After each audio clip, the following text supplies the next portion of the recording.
Hey everyone, welcome back to the Top Soil Podcast. Good to be back in Soil Nation World Headquarters with Trent.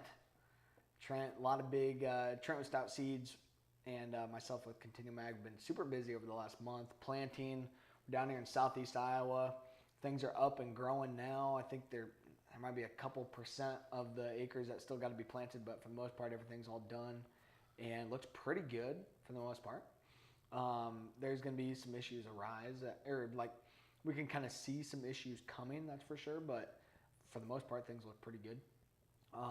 Trent, what's your kind of takeaway here about planting overall? I thought things went fairly well. Once we were able to get in, of course, we were behind at the beginning, but we're sitting pretty good now, especially compared to guys north of us, northern Iowa and Minnesota. They're really hurting. But I don't know, what's your thoughts on plantability stuff? Things seem like they went pretty well. I know you were busy treating a lot, but treating a lot of seed. But. I think it's interesting that, you know, if you look back 50 years ago, how long it took guys to get through a planting season, and like with the equipment that we have nowadays, how fast guys can put the crop in the ground. Yeah. It's like this old conventional wisdom that we have that like as soon as it's time to plant, we got to get out there and just throw it in the ground as fast as we can. And we looked at like a 7 to 8 to 9 day window that we had a pretty good run in when things cleaned up. Yeah. It took us a long time to get started. A long time, I say, like April 19th, you know, or 18th range. To get going, a lot of guys like to maybe get that first stuff in the ground right after Easter, right. April 10th. So they just felt like they were in this rush, that they were behind the 8 ball from the start. And then all of a sudden this 8 day window opened up, and it was like guys were done with corn in 3 days, and then 3 days later they were done with beans, and before May 1st hit, everything was in the ground. So just down here in southeast Iowa, we're definitely 100% planted on corn.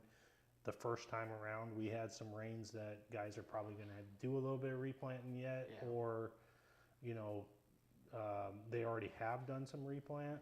But then when you look at soybeans, we're probably 85 to 90%. I mean, we have 90% of our soybeans out the door. We still got that last, you know, 1,000, 1,500 units yet to go on the ground. So I would say just a general trend south of Interstate 80, east of 35, in this southeast Iowa quadrant, probably 85 to 90% in the ground on soybeans. So guys are sitting good. First round of hay crops starting to come off. We did not have an exceptional cover crop growing spring. No. And we've talked about that in some previous episodes. So we didn't have the residue to manage or get killed or have to deal with before planting corn or soybeans.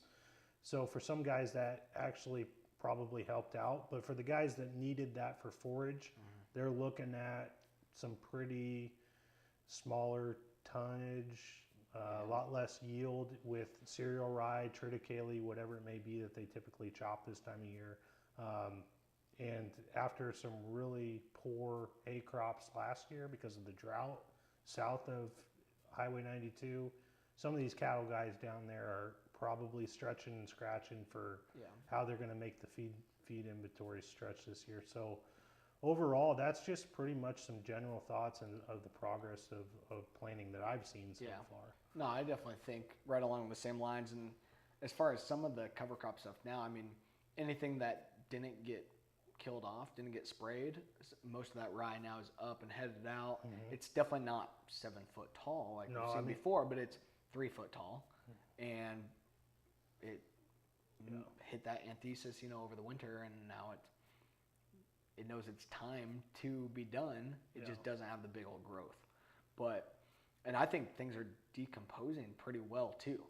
Like multiple fields that we're in that the cover crop was 6 inches tall, that stuff is like gone, like degraded back to the soil, and it's about gone. I've been doing some biomass samples in that, and the one sample was, like I said, like maybe 4 or 5 inches tall when we killed it, and planted into it green and killed it afterwards. And when we pulled samples on it last week, we had like 700 pounds of biomass out there. That's it. So things are decomposing pretty quick. I think even our bigger stuff, we had some rye that was 10, 12 inches tall that we planted into, and most of that's already decomposed and heading back into the ground too. So that'll be interesting to kind of keep watching that. And I think it'll be interesting too to look based on the lack of cover crop growth, how that influences weed suppression.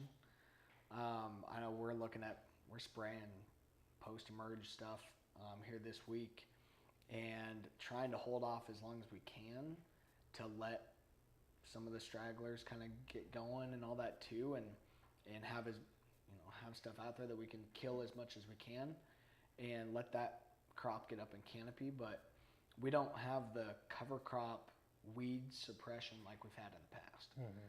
And I think with it being a little bit wet, that's encouraging a variety of weeds to get going now too. And they've got pretty good conditions to really get growing. Pretty humid and everything, so they're getting going. And yeah, we're gonna be getting out spraying to get ahead of stuff here really soon.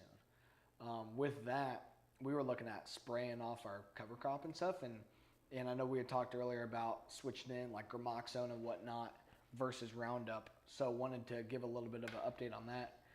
We sprayed some gramoxone at a couple fields of our rye cover crop, just cereal rye. One field was the one that we had hailed on last year, and the rye reseeded itself, and it was super thick, like bushels of rye per acre, super thick. So all the rye plants themselves were really spindly and not a lot of vegetative growth to them. Actually, I had more biomass in a field where we had 30 pounds of rye seeded, drilled in October, versus that field where it seeded itself with like bushels and bushels of rye, which is really interesting to look at, 20, 30 bushel per acre seeding rate versus a half a bushel an acre seeding rate. The half a bushel seeding rate was also planted 2 months later and had more growth on it. The other thing, there's a lot of guys looking at December seeded cover crops and whatnot, and our December seeded stuff looks really good, like surprisingly really good.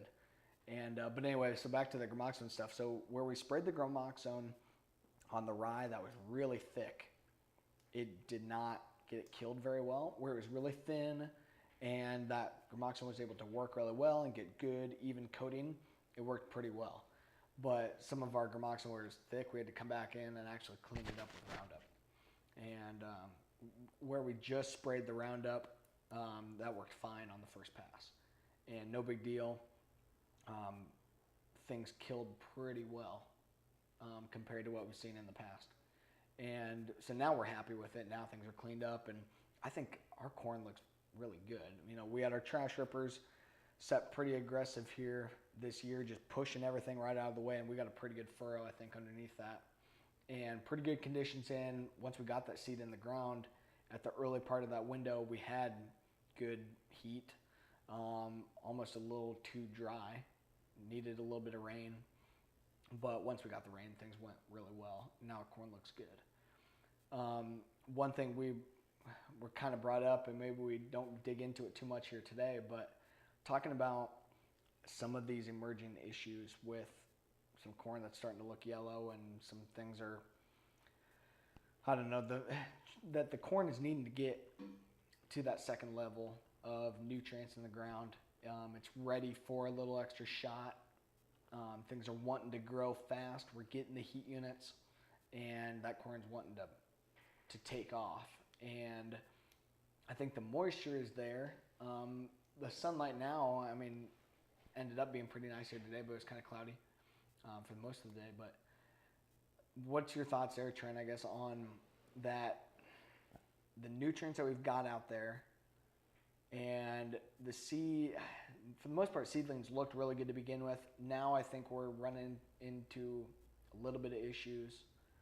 Do you think that's kind of what you're seeing, or not so much? As far as like corn that's not really nice dark green anymore. There's some yellow streaking and whatnot out there in the fields, and a lot of it I can definitely see where it's finding manure and where it's not.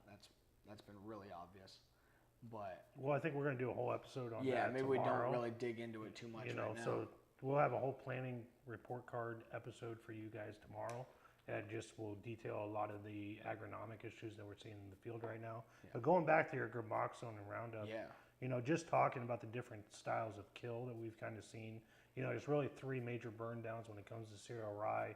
We're saying Gramoxone, that's the Syngenta trade label name for paraquat. Yeah. So for any of you guys that use paraquat, maybe aren't familiar with Gramoxone, that's what we're talking about. Completely different group mode of action than Roundup is, or glyphosate, and then also, clethodim or select. So those are really the three major ones, and they all vary in the speed at which they kill that rye crop off. And there's different applications too that you have to kind of be aware of. So like with Gramoxone, we know that you want sunny temperatures. Yeah, it's gonna be you sunny, want it to be hot. You need more water for the coverage. And if you falter in any of those things, if you don't have the water, was it 20 gallons? Some guys are running 25 gallons. 20, 25, yeah. So, if you falter in your water usage to get the coverage, you cannot have very good results. If you spray on a cloudy day, you can have not very good results. So it's important to understand what type of chemical you're applying and what that chemical needs to work. Right. Just to understand. Now, I know that there's some guys who have mixed Roundup and paraquat or Gramoxone, just saying, I just want to make one trip and I want to make sure it's dead, right? Yeah. So, but even in those situations, I looked at rye today on sand ground that was 5 foot tall, headed out, that was sprayed, yesterday, or it was actually sprayed on Friday last week, which was a nice sunny day, and it's not showing any symptoms of dying yet. Really? And that was sprayed with the Gramoxone or with Roundup? That was sprayed with both. Both? Yeah. So that was interesting. I hadn't seen that before. Yeah. But I think it'll be fine. I think it just needs some sunshine, and it'll kill here in a little bit. But guy's getting ready to plant corn, and he's going to be planting corn probably as we're doing this podcast into that standing crop. So Gramoxone typically kills the fastest, then Roundup, and then clethodim. Right, because that Gramoxone, so it's a contact herbicide, cell membrane disruptor that it gets in, and it's essentially causing the chlorophyll cells to burst. Right. And that's why it releases quickly, it kills it quickly, it smells different too. You can smell the rye dying different. Where with the Roundup, it works in through the plant to get into the growing systems, or to the growing points, and disrupt those proteins that are happening in there. And so it takes a little bit more time to work all the way into the plant. So, but I think guys who have rolled too. It's worth mentioning. Guys that are mechanically terminating rye by rolling it have had pretty good results this year. Some of that working already. It looks like it's going pretty well. So, I applaud those guys.